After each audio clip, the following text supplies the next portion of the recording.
Bismillah, alhamdulillah, wassalatu wassalamu ala rasulillah Sayyidina Muhammad bin Abdillah wa ala alihi wa sahbihi wa mawala. La hawla wa la quwwata illa billah.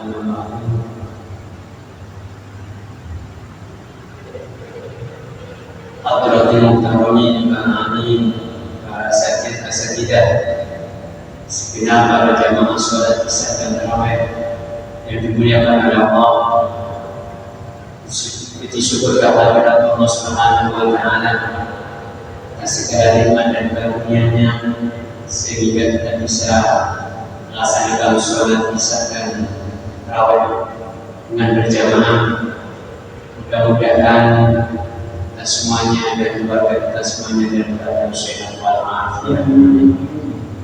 Shalawat serta salam semoga selalu berlimpahkan dan junjungan kita Nabi Muhammad sallallahu alaihi wasallam di qaulina Allahumma shalli ala sayyidina Muhammad wa ala ali sayyidina Muhammad.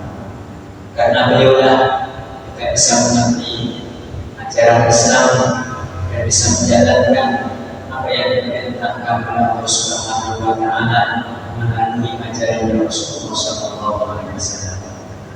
Hadirin yang dimuliakan Allah, pada kesempatan malam hari ini yaitu akan menjelaskan terkait bagaimana seseorang ketika pergi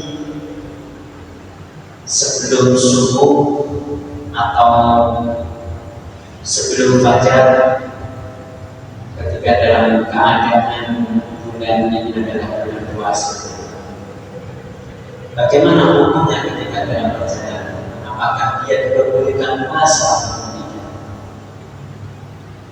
Lebaran Idul Fitri sebentar lagi, hanya tinggal menghitung hari. Tentu banyak orang dalam keadaan bepergian dari luar pulau, luar kabupaten, atau provinsi, atau bahkan luar negeri. Ini tentu perlu kita sikapi bagaimana puasa mereka atau keluarga kita yang dalam keadaan bepergian. Silaturahim memang kepada keluarga.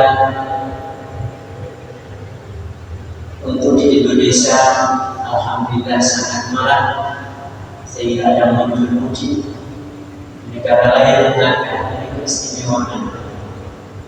Namun tetap di situ ada perintah Allah yang namanya puasa tetap harus dijalankan. Sehingga ketika bepergian sesudah fajar, ketika sesudah fajar tidak diperkenankan orang tersebut itu membatalkan puasa. Dan syarat yang kedua adalah bepergiannya ini mencapai masa waktu qasar, orang yang bisa dijamak atau dikosor sholatnya. Nah, ini ada beberapa versi. Ada yang mengatakan 80 kilometer, ada yang mengatakan 84, ada yang mengatakan 87. Kalau saya ambil yang tengah 84. Untuk ukurnya alhamdulillah sekarang kita tinggal mobil. Ya, remen. Malah kita dari tempat berangkat sebelum subuh ya, oh ternyata masih 83. Ternyata belum bisa, maka di situ nggak diperbolehkan.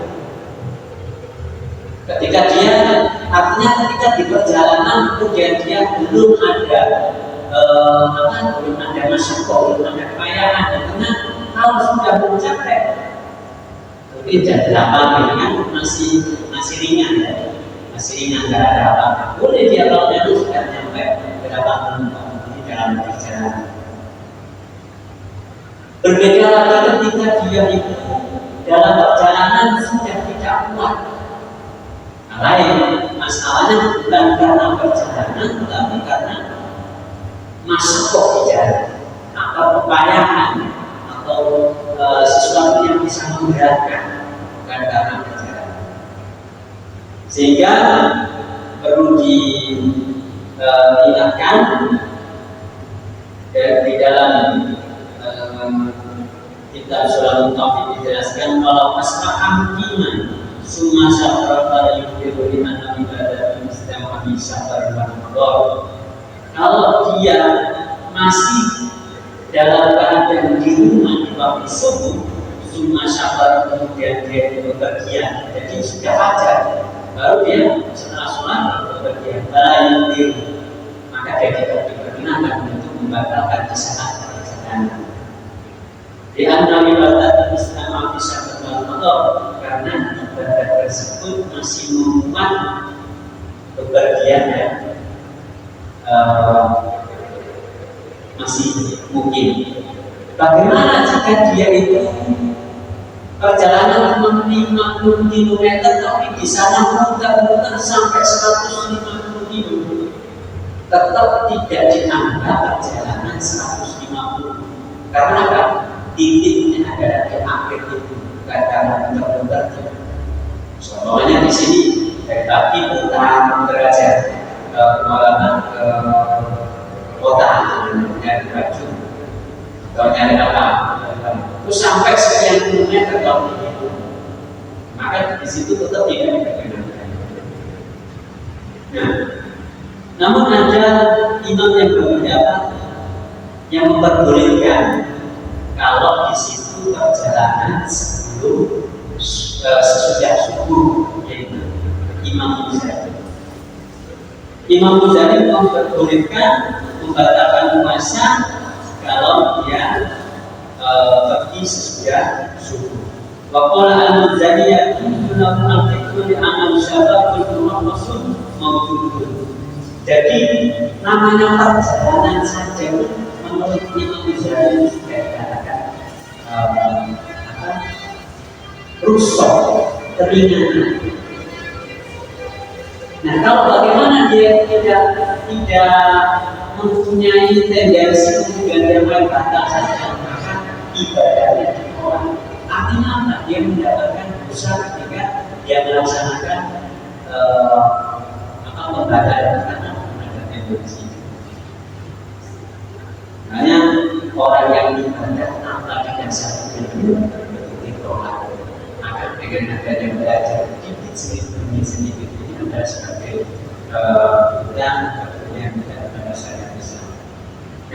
Kemudian terkait dengan orang yang bekerja berat, tentu di musim ini banyak orang yang ingin beli baju, kemudian memenuhi kebutuhan keluarga, karyawan bulan pekerjaan berat diambil, apalagi yang sekarang ini lagi musim panen padi, tentu membutuhkan tenaga banyak, sehingga ketika dia bekerja berat boleh tidak puasa atau boleh membatalkan puasa di saat di situ muncul masalah atau banyak. Jadi kalau masih jam 9 masih enak-enakan belum ngangkat belum makan, tiba-tiba minum es teh, maka dia berdosa. Terus karena apa? Belum ada masalah, belum ada sesuatu yang dibuat dari seluruh memperbolehkan. Kalau sudah ngangkat kemudian ternyata haus ya masih muncul, boleh. Kalau tiba-tiba dia harus nanti sudah tahu dia nanti pasti nggak kuat, tapi ketika dia belum ada masalah, belum ada kepayahan kemudian dia minum es teh, maka dia termasuk manusia dan meskipun nanti dia merasa kepayahan kemudian dia minum, jadi belakangnya ini dia tak ada unsur usaha. Bayar jamu abdul musyafaq di Ramadan kal asodeni wa nabiyin bahkan yin niatun diperbolehkan bagi orang yang bekerja berat di dalam bulan Ramadan dan asobihin saudara bermain atau sesamanya. Kalau dia itu malamnya itu niat sunnah itu masyarakat terjadi dan makhluk kemudian setelah muncul masyarakat akan diperbolehkan untuk membatalkan atau berbuka. Waktu kalau tidak akan diperbolehkan atau timbul sehingga katanya Rasulullah di dalam perjalanan Nabi dikatakan laisa minal birri siyamu bisyara, tidak ada kebaikan puasa di dalam perjalanan artinya yang kemudian ketika orang-orang yang dalam keadaan berat dalam perjalanannya karena sesudah subuh maka disebutkan karena perjalanan dan karena bersyukur, tapi boleh untuk membatalkan kalau itu imam bisa. Jadi kesimpulannya demikian seperti yang saya sampaikan. Wassalamualaikum warahmatullahi wabarakatuh.